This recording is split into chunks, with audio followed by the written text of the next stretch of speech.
Po sa ating lahat mga kapatid, ito nga po ulit ang Ate Melay, gabi na naman po sa Saudi. Actually, anong oras na? So, it's 8 o'clock na daw po. 8, 9. Na 8 ba or 9? Pasensya na po kasi yung po relo po namin, nandun po siya. Wala po siyang battery. Yan. Papakilala ko lang po sa inyo ang aking asawa. Yan po ang Kuya Rani.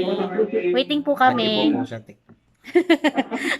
Waiting po kaming dalawa po para po sa aming prayer meeting. Yan. Nandito na po yung mga kasama po natin sa mga kapatid po natin. Waiting lang po dun sa iba bago po mag-start. And waiting din po sa pagkain kasi wala pa ako pagkain.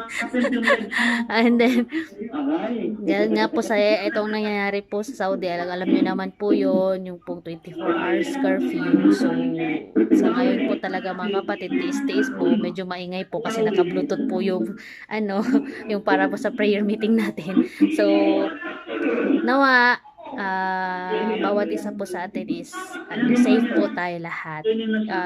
Continuous lang po tayo mag-pray mga kapatid. Then mamaya po, show ko po sa inyo yung food po namin kasi niluluto pa po. Okay? See you po ulit mamaya. Ito po yung dinner po namin. Healthy ko no. Made by Kuya Chris po. And yan po, sama ko na rin po yung nag-iisang isda po namin. Kanina pong lunch. And then, tadaan! Udon po. Yan, mainit-init pa. Yan, diba? Thank God po sa blessing. God will provide po always kahit ganito po nangyayari sa Saudi. Mga kapatid, tapos na naman po ang dinner. Sana tapos na naman po ang isang buong araw, isang buong gabi. Oras na naman po na mapapamahinga po. Yan. So, pagpasensya nyo na po ang Ate Melay at para po talagang inday na inday po talaga.